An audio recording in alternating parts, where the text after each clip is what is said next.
Bismillahirrahmanirrahim. Alhamdulillahirabbil alamin. Allahumma shalli wa sallim wa barik ala Muhammad wa ala ali Muhammad.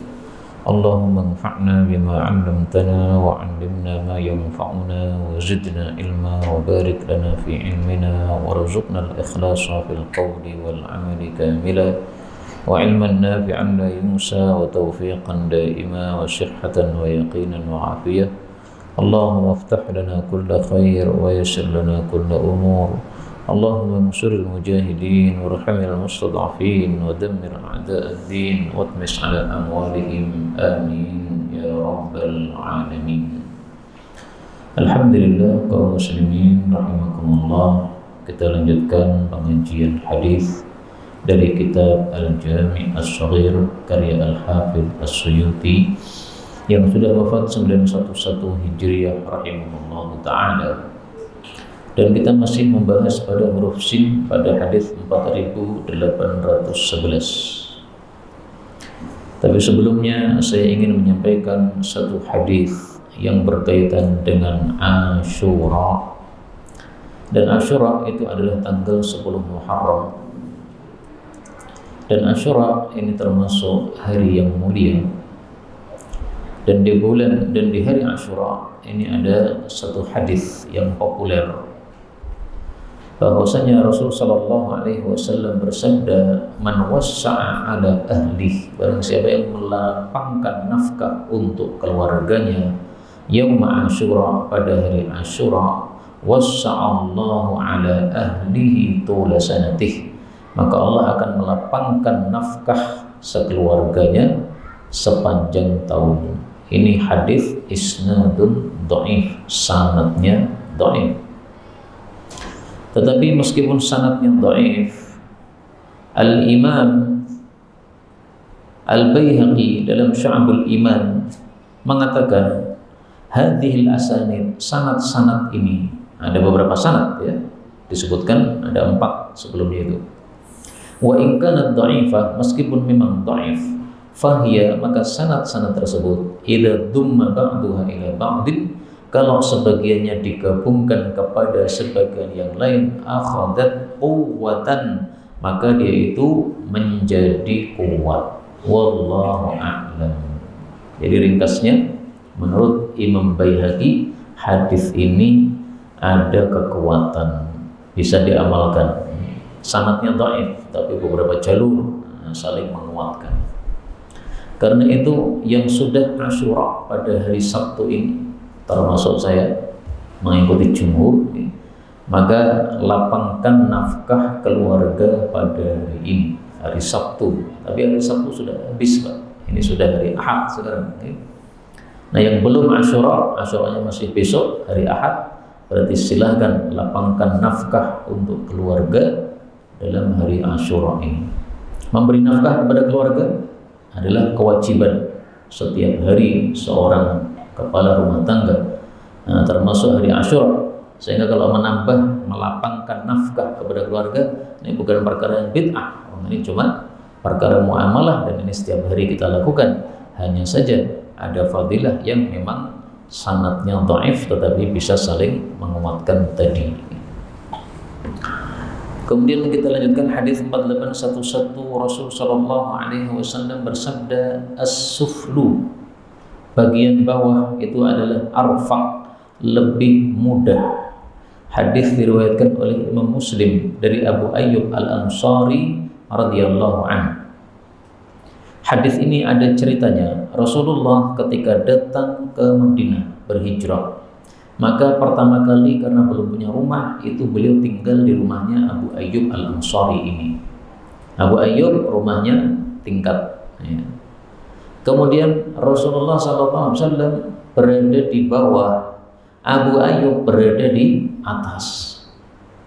Akhirnya Abu Ayyub malam-malam tidak bisa tidur karena merasa tidak sopan, di bawahnya ada Rasulullah SAW.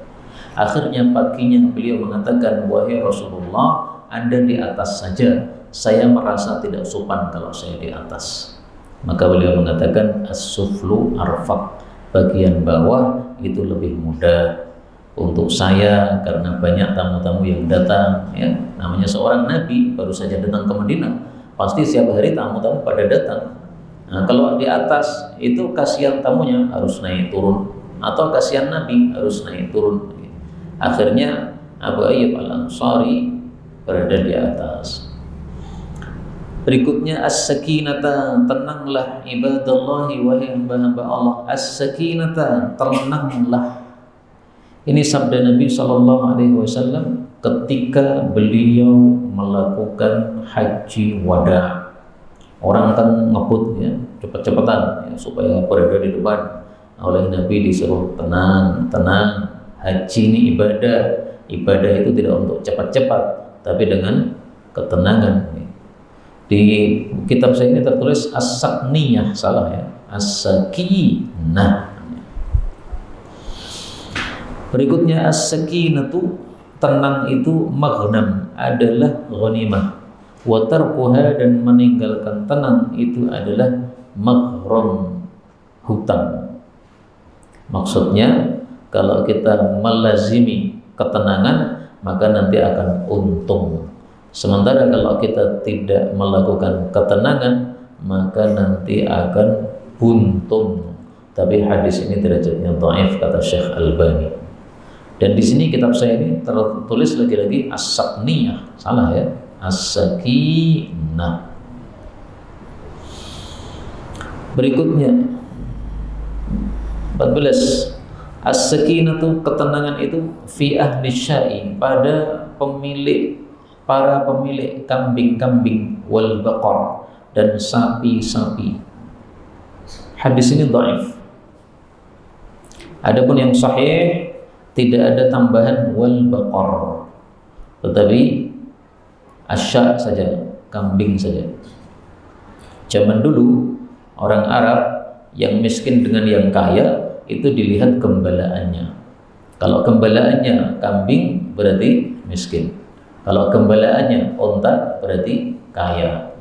Nah, maka maksud hadis ini, ketenangan itu biasanya pada orang-orang miskin. Adapun kesombongan itu biasanya pada orang-orang kaya. Dan ini menurut para syurah, para pensyarah hadis, orang-orang yang menggembala kambing mempunyai sikap tenang biasanya itu karena sifatnya kambing berpindah atau mempengaruhi sifat dia. Sementara orang-orang yang memelihara kuda dan onta itu biasanya sombong karena sifatnya gembalaannya juga mempengaruhi sifat dia. Kuda itu punya sifat kesombongan. Makanya kuda bahasa Arabnya apa? Khail. Khail diambil dari khuyala.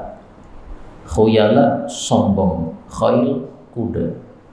Nah, maka kuda oleh orang Arab disebut khail karena punya sifat sombongan.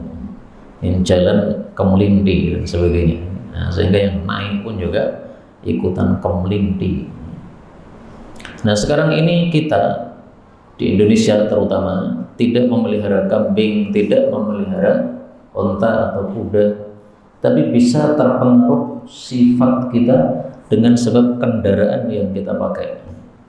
Saya kendaraannya gede, hati-hati Pak, jangan sampai kemudian merasa gede atau sombong nih. Nah, sehingga dia semaunya sendiri. Kan ada tuh motor yang gede-gede gitu, yang jebobok gitu. Nah, kalau saya nggak suka motor-motor gitu, karena saya pernah nyoba sekali itu, perasaan saya kok aku jadi sombong nih, gede ini. Maka ganti kembali pada motor yang biasa aja.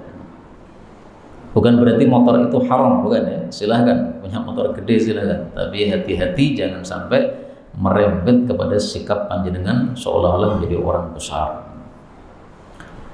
Berikutnya as-sultanu, penguasa itu adalah dhillullahi, naungannya Allah, fil ardi, di bumi. Faman akramahu, maka barang siapa yang memuliakan penguasa, akramahullah, Allah pun memuliakan dia. Wa man ahanahu, barang siapa yang menghinakan penguasa, ahanahullah, Allah pun menghinakan dia. Ini hadis derajatnya diperselisihkan oleh para ulama.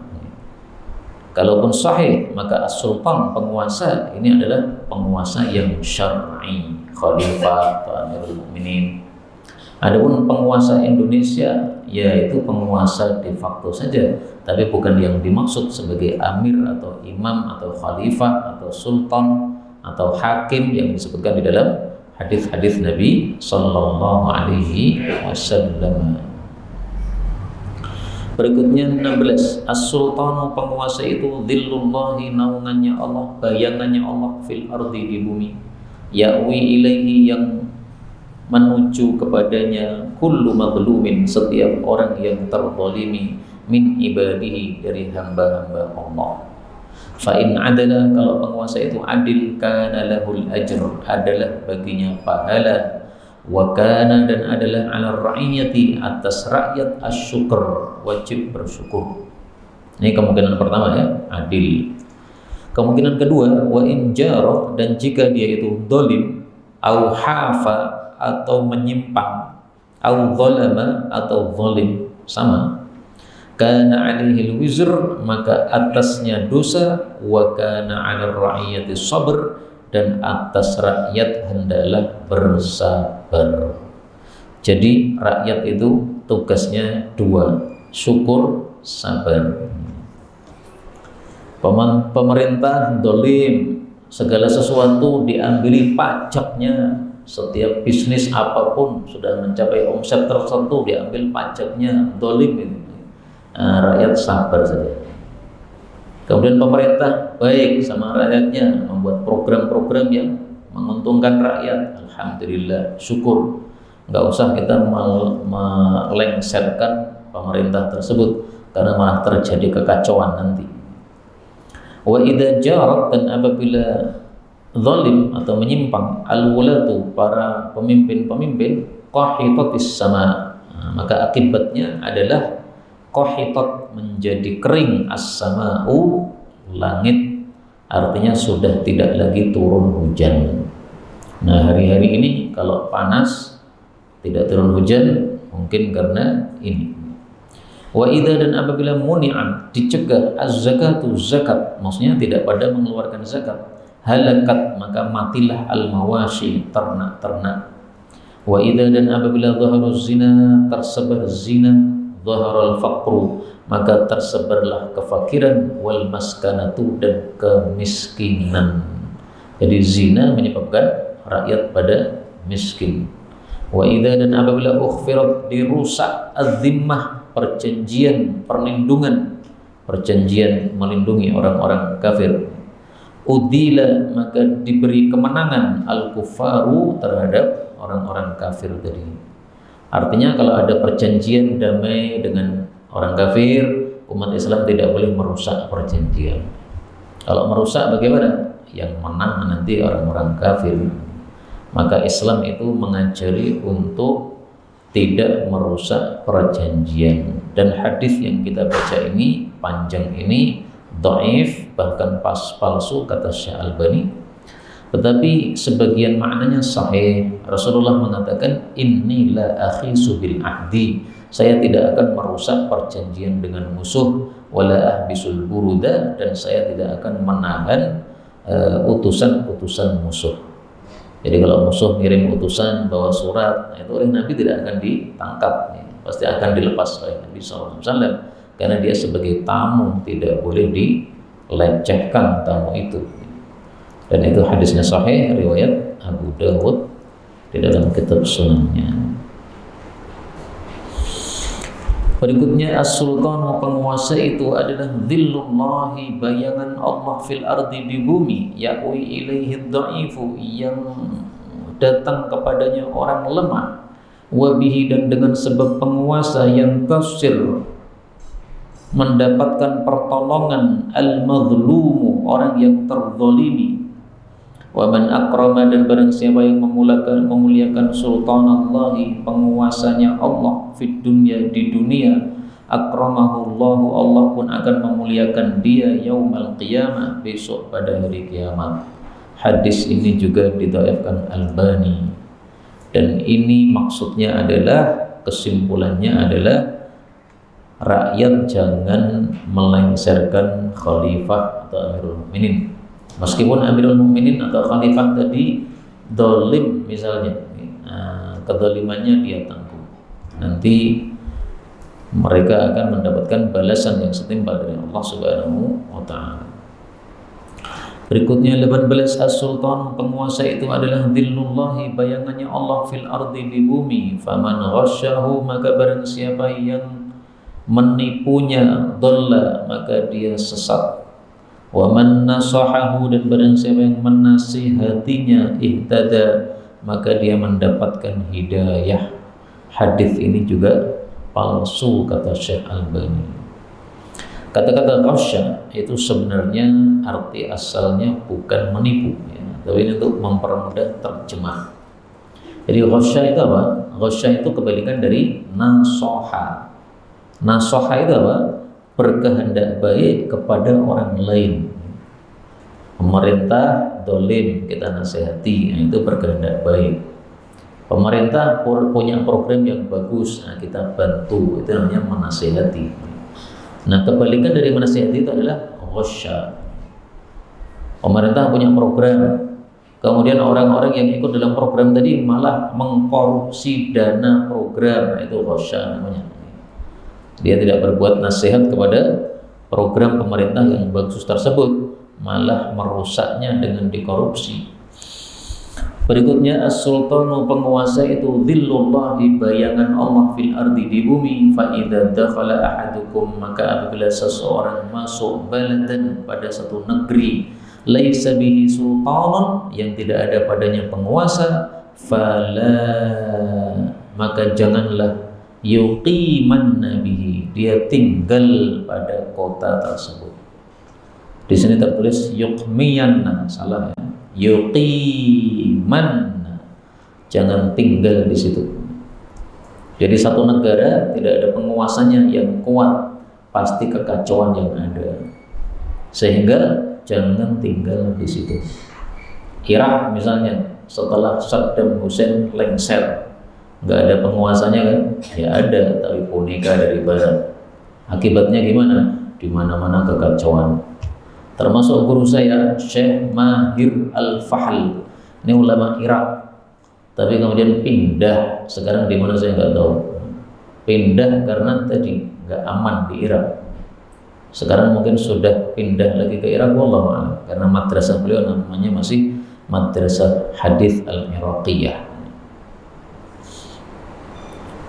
Termasuk di mana tuh? Suriah, ya. Setelah lengsernya penguasa jahat yang dulu, apakah kemudian setelah diganti penguasa yang baru ini aman? Ternyata juga belum aman, karena kekuasaannya tidak begitu kuat, sehingga menyebabkan adanya kekacauan dalam negeri tersebut. Jadi memang serba salah kalau dipimpin penguasa kuat tapi zalim, ya rakyatnya nggak senang dengan kezaliman itu. Kalau dipimpin oleh penguasa yang lemah, maka yang terjadi kekacauan. Sampai-sampai ada ucapan mengatakan, zalumun ghashumun khairun min fitnatin tadum. Zalum, ghashum, pemerintah yang zalim, yang jahat, khairun, itu masih lebih baik, min fitnatin tadum, daripada fitnah yang berkelanjutan. Penguasa dolim tapi kuat, Pak. Sehingga bisa apa? Menjaga negaranya, tapi ya dolimnya itu enggak nyaman bagi rakyatnya. Menurut ucapan ini lebih baik daripada munculnya fitnah di mana-mana. Berikutnya 20, as-sultanu, penguasa itu dhillur rahmani, bayangan Allah ar-Rahman fil ardi, di bumi. Ya'wi ilaihi, datang kepadanya, kullu madlumin, setiap orang yang terzalimi, min ibadi, dari hamba-hambanya. Fa in adala, kalau dia adil, kana lahul ajru, dia mendapatkan pahala, wa 'ala rakyati syukru, dan atas rakyat bersyukur.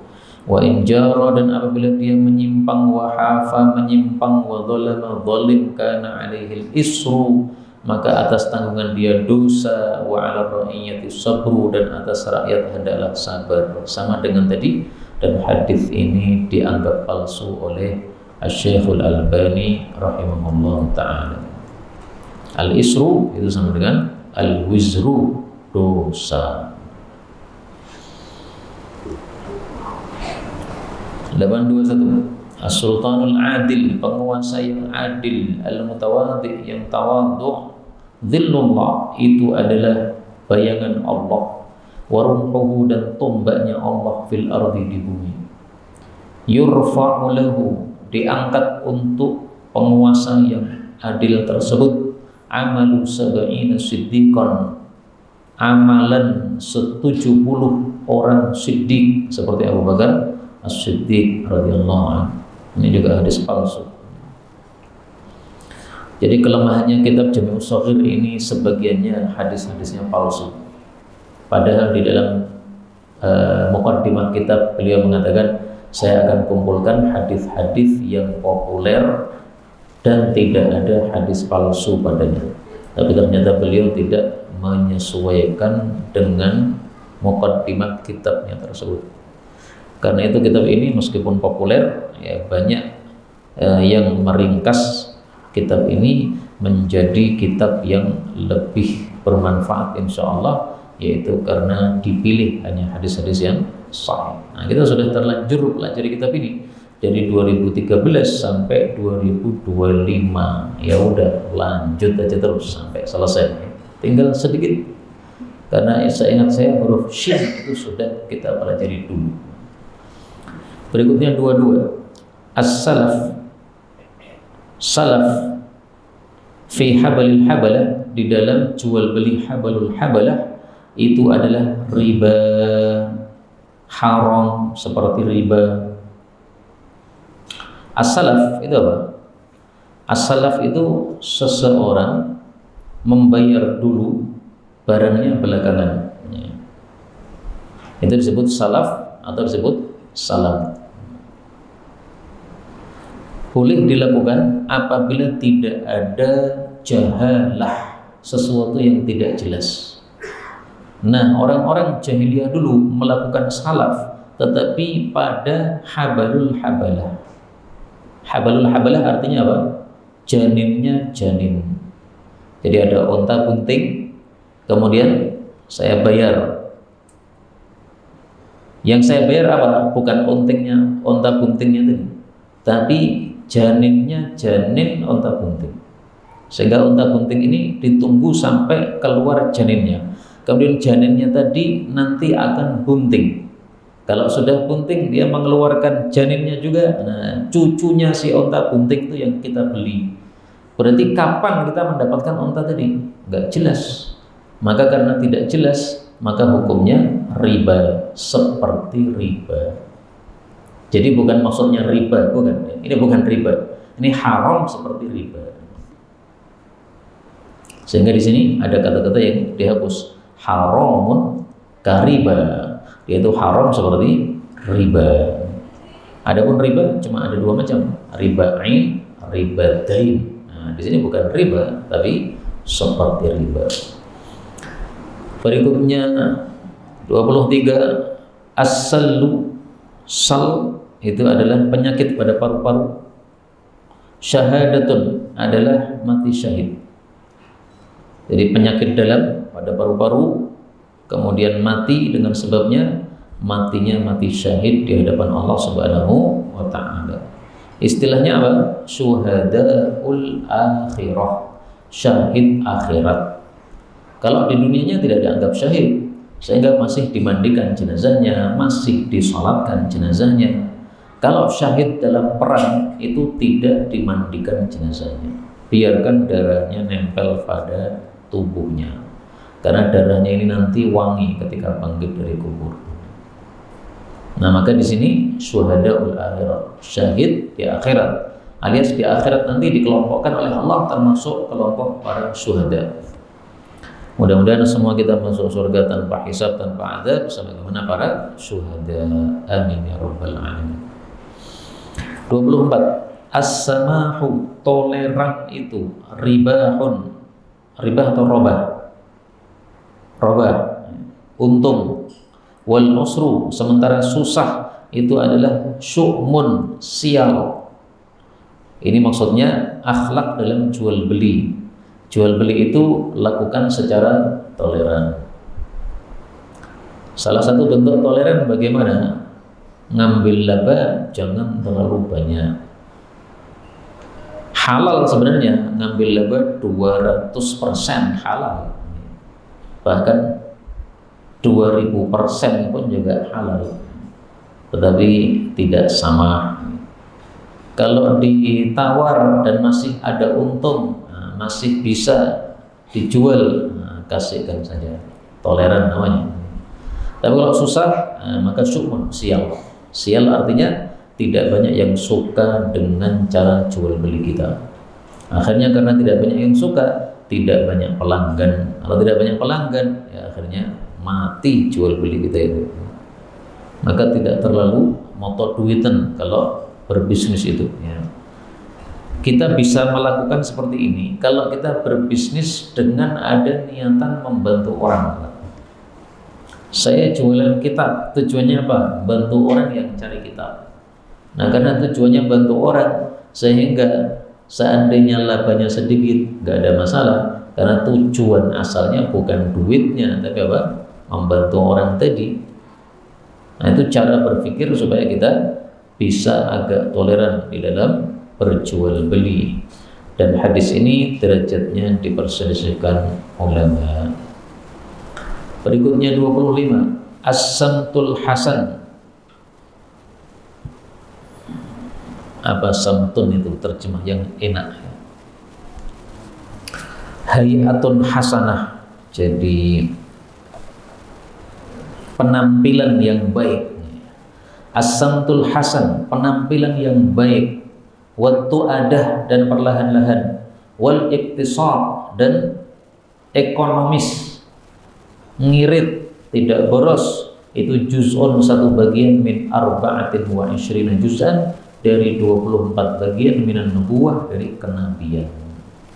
Maksudnya para nabi memiliki 3 sifat ini. Yang pertama, as-samtul hasan, penampilan yang baik. Termasuk penampilan yang baik, laki-laki pakai peci, penampilannya orang-orang soleh, pakai sarung, pakai gamis. Sementara kalau laki-laki rambutnya kuncung, kemudian pakai anting-anting, pakai kalung, pakai gelang, nah itu adalah as-samtul qabih, itu penampilan yang baik. Yang buruk, bukan penampilannya orang-orang baik. Maka para nabi itu penampilannya penampilan orang-orang soleh, bukan penampilan orang-orang yang mendugal atau yang mursal, itu bukan. Kemudian yang kedua, itu ada perlahan-lahan, tidak tergesa-gesa. Kemudian iktisad, ya, ngirit atau ekonomis. Supaya bisa ekonomis gimana? Jangan membeli sesuatu yang tidak diperlukan. Karena membeli sesuatu yang tidak diperlukan itu berarti bukan sikap yang terpuji, karena tidak termasuk iktisad, dan ini sikapnya para nabi. Dan menyebabkan rumah kita jadi penuh dengan barang gara-gara banyak yang dibeli. Hadis ini dihasankan oleh At-Tirmidzi dan As-Suyuti, maka hadis ini bisa dipakai. Berikutnya 26, as-samtul hasan, penampilan yang baik, juz'un, satu bagian min 75 juz'an, dari 75 bagian minan nubuwah, dari kenabian. Nah, ini dhaif menurut Syekh Albani. Berarti yang sahih yang tadi 24. Adapun yang 75 ini tidak sahih menurut Albani. Tapi apakah ada yang mensahihkan? Ada. Di sini diriwayatkan oleh Ad-Diya. Imam Diya itu kalau meriwayatkan berarti sahih menurut beliau. Karena Imam Diya ini kitabnya seperti Sahih Bukhari. Dia nulis kitab hadis, isinya hadis-hadis yang sahih menurut dia. Saya sudah pengen sekali memiliki kitab Imam Diya ini, tapi lama tidak tahu di mana belinya. Di Indonesia nggak dijual. Sampai suatu saat saya berkunjung ke Ma'had Ishkarima, Ustaz Syihab. Ternyata di situ ada kitabnya Imam Dia, Al-Ahadits Al-Mukhtarah, hadis-hadis pilihan, judulnya begitu. Saya hitung jilidnya itu ada sekitar 10 jilid, tebal-tebal. Habis itu sudah tidak ada niatan pengen beli lagi, Pak, karena wis belenek dari banyaknya kitab. Pokoknya kalau kitab tebal-tebal ini semua tahu. Kalau kitab 1 jilid, 2 jilid, nah itu masih ada harapan untuk bisa mengkhatamkan. Udah 10 jilid udah apa? Kelepek-kelepek dulu saya. Ya karena orang sekarang memang tidak seperti orang dulu yang sungguh-sungguh di dalam belajar. Kita hanya bisa membaca kitab-kitab yang tipis. Berikutnya 27, as-sam'u mendengar kepada penguasa, wa ta'ah dan mentaati kepada penguasa itu hakun wajib 'alal mar'il muslim atas seorang muslim fima ahabba pada apa yang dia suka au kariha atau tidak suka. Ma lam yu'mar selama tidak disuruh bimaksiatin dengan kemaksiatan. Fa idza maka apabila umira disuruh bimaksiatin dengan kemaksiatan fala sam'a alai maka tidak ada kewajiban mendengar atasnya. Kalau tidak taat berarti sama dengan tidak taat Rasulullah SAW. Adapun yang ada sekarang ya pemerintah Indonesia ya kita mentaatinya bukan dalam bab kaitannya dengan hadis ini, tapi karena kaitannya dengan maslahat umum saja. Misalnya pemerintah membuat aturan lampu merah berhenti, lampu hijau jalan. Nah itu kita taati bukan karena hadis ini, bukan, tapi karena untuk maslahat umum. Itu lampu dibuat untuk maslahat umum, Pak. Sehingga kalau kita melanggar dan mengganggu orang lain, nah kita jadi berdosa karena memadharati orang lain. Kalau kita melanggar dan tidak mengganggu, tidak ada masalah. Jalan sepi habis subuh, lampu merah, ngapain berhenti? Menurut saya loh, panjenengan nggak cocok ya terserah. Jadi dari rumah menuju ke pengajian pagi, saya lihat lampu merah, tapi saya lihat sepi, ya saya terus saja. Memang ini lampu merah dibuat untuk maslahat umum. Kalau sudah aman ya berarti nggak perlu berhenti. Wallahu a'lam. Berikutnya 28. As-sunnatu sunnatani. Sunnah itu 2 macam. Yang pertama sunnatun fi faridah, satu sunnah di dalam perkara yang diwajibkan oleh Allah. Wa sunnatun fi ghairi faridah, dan satu sunnah yang pada perkara yang tidak diwajibkan oleh Allah. Nah sekarang dirinci. Fas-sunnatul lati fil faridah, adapun sunnah yang ada pada perkara yang wajib, asluha fi kitabillah, asalnya itu ada dalam Al-Qur'an. Akhduha huda, mengambilnya adalah petunjuk. Wa tarkuha dhalalah, dan meninggalkannya adalah sesat. Wa sunnatul lati asluha laisa fi kitabillah ta'ala, adapun sunnah yang asalnya tidak ada dalam kitabullah Al-Qur'an, maka al-akhdhu biha fadilah, mengambilnya itu adalah satu fadilah. Wa tarkuha laisa bi khati'ah, sementara meninggalkannya itu tidak sampai dosa. Hadis ini kata Syekh Albani palsu, tapi maknanya bisa diterima. As-sunnatu sunnatani, sunnah itu 2. Maksudnya apa? Ajaran Nabi itu ada 2. Ada yang wajib, ada yang sunnah. Yang asalnya dalam Al-Quran wajib, berarti dia itu ketika diterangkan oleh Nabi wajib juga. Contoh, Quran mengatakan aqimus shalah, tegakkan salat. Kemudian Nabi mengajarkan kita salat 5 waktu, subuh, zuhur, asar, maghrib, isya. Nah ini wajib. Sementara salat sunnah selain salat 5 waktu, nah itu al-akhdhu biha fadilah, kita mengamalkannya itu fadilah. Tapi kalau meninggalkannya ya tidak dosa.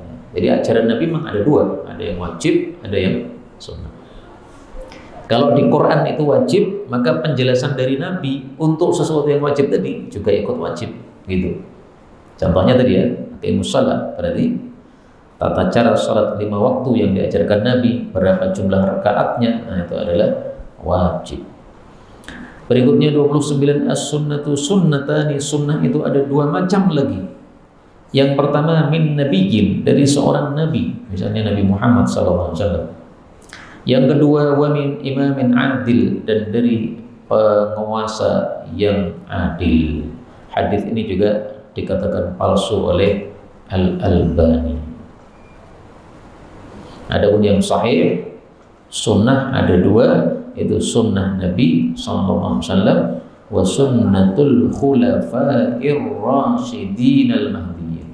Fa'alaikum lazimilah bi sunnati sunnahku wa sunnatil khulafa'il mahdiyyin ar-rasyidin. Sunnahnya para khulafa Abu Bakar, Umar, Uthman, Ali, atau tambah satu lagi Hasan. Hadis terakhir pada pertemuan kali ini, as-sinnawru, kucing itu, sabu'un, termasuk binatang buas. Hadis ini didhaifkan oleh Al-Albani. Adapun hadis yang sahih mengatakan bahwa kucing itu termasuk at-tawafina alaikum, binatang-binatang yang suka keliling terhadap kalian. Berarti jinak atau buas? Jinak. Karena kalau buas tidak mungkin keliling-keliling di tengah-tengah kita. Seperti misalnya macan, nggak mungkin keliling-keliling di tengah-tengah kita. Ular, enggak, ular di luar sana. Mendengar suara manusia pergi dia. Tetapi meskipun hadis ini dhaif, maknanya sesuai hadis yang sahih tadi. Karena kasusnya gini. Ini sababul wurud dari hadis ini. Rasulullah tinggal di satu kampung. Kemudian kampung yang lain beliau tidak tinggal di situ. Akhirnya kampung yang tidak ditinggali oleh Nabi itu iri. Ya Rasulullah, kenapa engkau tinggal di kampung situ? Tidak tinggal di kampung kami saja. Maka beliau mengatakan, di situ kampung kamu itu ada anjing. Nah, maka mereka yang punya anjing tadi mengatakan, di kampung yang Anda tinggal itu ada kucing. Maka beliau katakan, as-sinnawru sabu, kucing itu adalah seperti binatang buas. Ditafsiri oleh para ulama, itu binatang buas yang zatnya itu suci, tidak seperti anjing. Kalau anjing itu zatnya atau liurnya dan keringatnya najis menurut mazhab Syafi'i. Nah, sehingga saya tidak mau tinggal di tengah-tengah orang yang memelihara anjing karena saya menghindari najisnya. Tapi saya tinggal di tengah-tengah orang yang memelihara kucing karena kucing itu seperti binatang-binatang buas yang suci zatnya. Sehingga binatang-binatang buas itu kalau minum pada satu sumur, sumurnya itu tidak jadi najis. Misalnya singa masuk ke sumur minum, sisa airnya ini silahkan dipakai. Beda lagi dengan liur anjing kan? Liur anjing menyebabkan apa? Najis. Nah, maka maksud hadis ini as-sinnawru sabu, itu maksudnya as-sinnawru tahir. Kucing itu suci. Maka sama dengan hadis yang sahih tadi, bahwasanya kucing itu tidak najis, dia termasuk binatang-binatang yang suka keliling-keliling di tengah-tengah kalian. Jadi satunya sahih hadisnya, satunya hadisnya dhaif, tapi maknanya sama, yaitu maksudnya kucing itu suci. Kemudian dari hadis yang saya tampilkan ini, bahwa kucing termasuk binatang yang suka kelilingan di tengah-tengah kita, diambil pemahaman oleh para ulama, berarti setiap hewan yang sering kelilingan di tengah-tengah kita itu tidak najis. Sehingga kita punya karpet dilewati tikus, itu suci, Pak. Kenapa? Tikus itu termasuk yang tawafin, yang suka kelilingan. Dilewati kecoa, suci. Dilewati apa lagi? Pokoknya hewan-hewan yang suka keliling di tengah-tengah kita. Kenapa dibuat suci? Karena kalau ini dibuat najis, itu menyusahkan kita. Berapa kali kita harus nyuci karpet setiap hari? Sudah dicuci, dipakai sholat, tiba-tiba kecoa datang, najis lagi. Cicak datang, najis lagi. Nah, susah. Makanya ada kaidah mengatakan Idza dhaqal amru ittasa'.